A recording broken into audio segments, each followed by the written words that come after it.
मसीह यीशु के बाबरकत नाम में तमाम सुनने और देखने वालों को सलाम। आज हम मसीह खुदावंद के लबों से, होंठों से, मुबारक ज़ुबान से, मुबारक मुंह से निकलने वाले पहले कलमे को सीखने की कोशिश करेंगे। मेरी गुजारिश है कि तमाम लोग संजीदगी से इसे सुनें और ज़रूर गौर करें। अगर हम गौर करेंगे तो फिर ही हम कलाम मुक़द्दस को दुरुस्त तरीके से सीख सकते हैं। इसके लिए एक मरकब लफ्ज़ बोला जाता है, ज्ञान ध्यान करना, यानी गौर करना, सोचना और जहन में ला के उसको जांचना और परखना। जिस सिंपल लफ्ज़ों में बयान करता है मरकब लफ्ज़ ज्ञान ध्यान को। अभी हम एक तलावत करेंगे कलाम अक़दस में से मुक़द्दस लूका तबीब का अंजीली बयान, उसका 23वां बाब और 23वें बाब की 34वीं आयत हम तलावत करेंगे। कलाम मुक़द्दस में लिखा है, यीशु ने कहा, ऐ बाप, इनको मुआफ कर, क्योंकि ये जानते नहीं कि क्या करते हैं। पाक कलाम का पढ़ा, सुना और कबूल किया जाना हम सब के लिए बरकत का बायस बनाए। आमीन। ये जो कलमा है, इसमें मसीह खुदावंद अपने बाप से मुखातब है और सबसे पहले मसीह खुदावंद वो लफ्ज़ बोलते हैं जिसकी इंसान को ज़रूरत थी। और इसी सिलसिले की पहली वीडियो में मैंने जिक्र किया था कि मसीह खुदावंद जो है उसकी इंसानी ज़ात दुख उठाती है, उसकी इलाही ज़ात दुख नहीं उठाती, क्योंकि किसी की जुर्त नहीं कि उसकी इलाही ज़ात पर कोई हाथ उठाए। किसी की जरूरत नहीं, किसी इंसान की जरूरत नहीं, किसी बादशाह की जरूरत नहीं, क्योंकि वो बादशाहों का बादशाह, खुदावंदों का खुदा है। मसीह खुदावंद अपने बाप को मुखातब करते हुए इस पहले कलमे में सबसे पहले इंसान के लिए माफ़ी की दरख्वास्त करते हैं। हकीकतन जितने लोगों ने मसीह खुदावंद को दुख दिया, यानी गतसमनी बाग से लेकर मसीह खुदावंद के सलीब पर लटकाए जाने तक, हत्ता कि उसकी जान देने तक जितने लोग इसमें शामिल थे, वो सारे के सारे कसूरवार थे। और अगर हम थोड़ा सा पीछे जाने की कोशिश करें तो ये ईद फसा का मौका था। ईद फसा के मौके पर एक स्कॉलर बड़े खूबसूरत अंदाज में ये बयान करता है कि आम ईदों में, जिसमें बिलखसूस ईद फसा है, सबसे ज़्यादा लोग यरूशलेम में आते थे और उस वक्त यरूशलेम में उन लोगों की तादाद तकरीबन जो है वो 25 लाख के करीब होती थी। और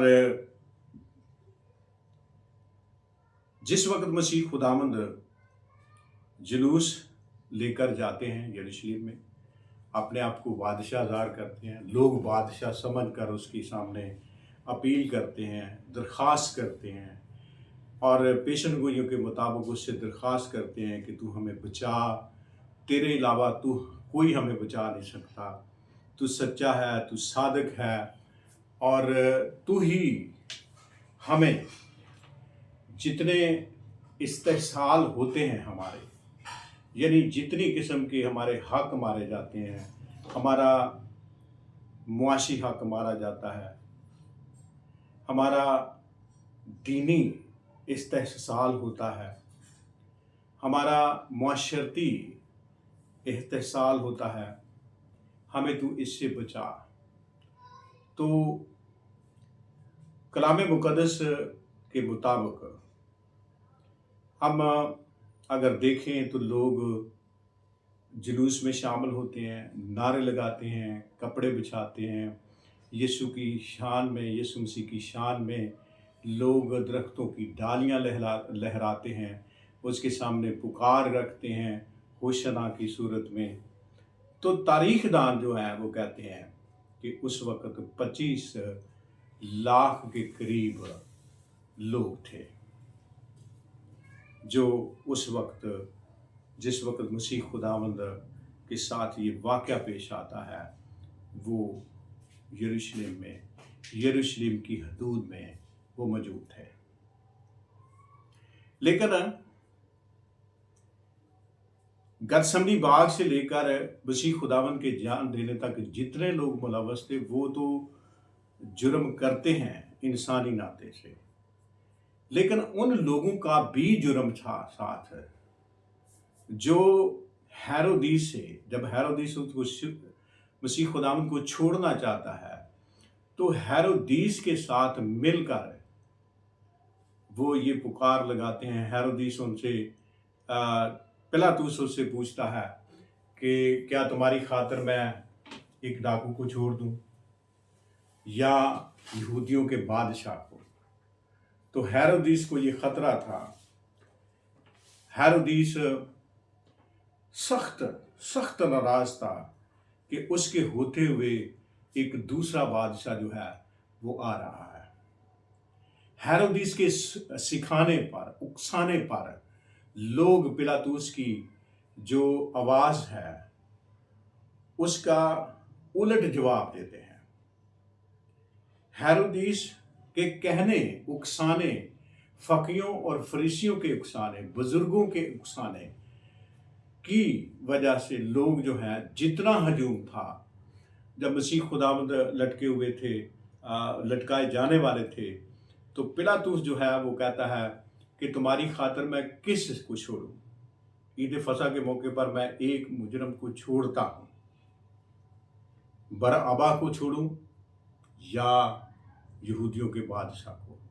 अब जब यहूदियों के बादशाह की बात आती है तो हेरोदीस जो कि लोगों को सिखा चुका था, बुजुर्ग सिखा चुके थे कि उनका बादशाह सिर्फ और सिर्फ हेरोदीस और कैसर है, लिहाजा वो कहते हैं नहीं, तू हमारी खातिर बरअबा को छोड़ दे। और उसने दुराया तो फिर यहूदियों के बादशाह को, जो यीशु नासरी है, उसका क्या करूं? तो लोगों ने चिल्ला के कहा सलीब दे, सलीब दे। ये भी शामिल थे। यानी हम कह सकते हैं कि उस 25 लाख के हजूम में से तकरीबन कमोबेश आधे लोग शामिल थे जो मसीह खुदावंद के बारे में चाहते थे कि इसको सलीब दी जाए। सो इन सारे हालात वाक़या से मसीह खुदावंद वाकिफ था, किस किस ने उसके खिलाफ बोला था, कौन कौन उसके खिलाफ गवाही देता था और कौन कौन चाहता था कि उसको सलीब दी जाए।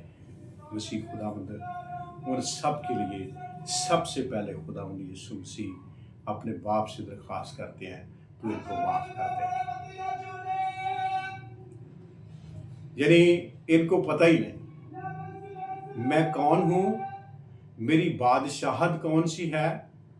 मेरी बादशाहत हेरोदीस को गिराना नहीं, ना पिलातुस को गिराना, ना कैसर को गिराना है, बल्कि मसीह खुदावंद की बादशाहत जो थी वो आसमानी थी। और इसके साथ ही उस हजूम के साथ साथ वो पूरी इंसानियत को मुआफ़ करने की दरख्वास्त करता है। کیونکہ انسان نے سب سے پہلے اس کے خلاف گناہ کیا باپ کے خلاف۔ کہاں کیا؟ گتسمنی باغ میں پہلا گناہ نہیں ہوا تھا باپ کے خلاف، وہ باغ عدن میں ہوا تھا۔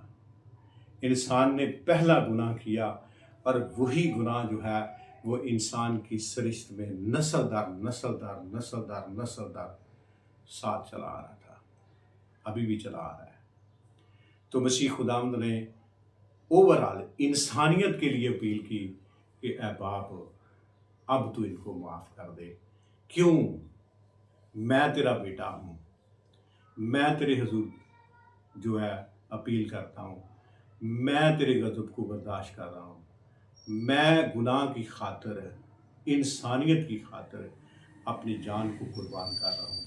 لہٰذا ان لوگوں کو کوئی نہیں پتا کہ یہ کس کو قربان کر رہے ہیں، یہ کس کے خلاف بول رہے ہیں، یہ کس کو ذلت کا نشانہ بنا رہے ہیں، یہ کس کی تذلیل کر رہے ہیں، یہ کس کو صلیب پر لٹکا کے نعرے لگا رہے ہیں کہ اس کو صلیب دی جائے، یہ مارا جائے، اور وہ اس کو لعن طعن کا نشانہ بناتے ہیں۔ تو مسیح خداوند سب سے پہلے اپیل کرتے ہیں کہ ان کو معاف کر۔ اسی وقت سے باپ نے اپنے بیٹے کی بات مان کے تمام انسانیت کو، یعنی اس وقت جتنا ہجوم تھا 25 لاکھ کے قریب، وہ 600 سپاہی، ہیرودیس بادشاہ، فقیہ فریسی اور بزرگ قوم کے، پھر پلاطوس، اس کی فوج، سب کو خداوند یسوع مسیح نے معاف کر دیا، اور اس کے ساتھ اوورآل اس نے پوری انسانیت کو معاف کر دیا۔ اب مسیحی ہوتے ہوئے ہمیں بھی مسیح خداوند کے نقشے پر چلنے کی ضرورت ہے۔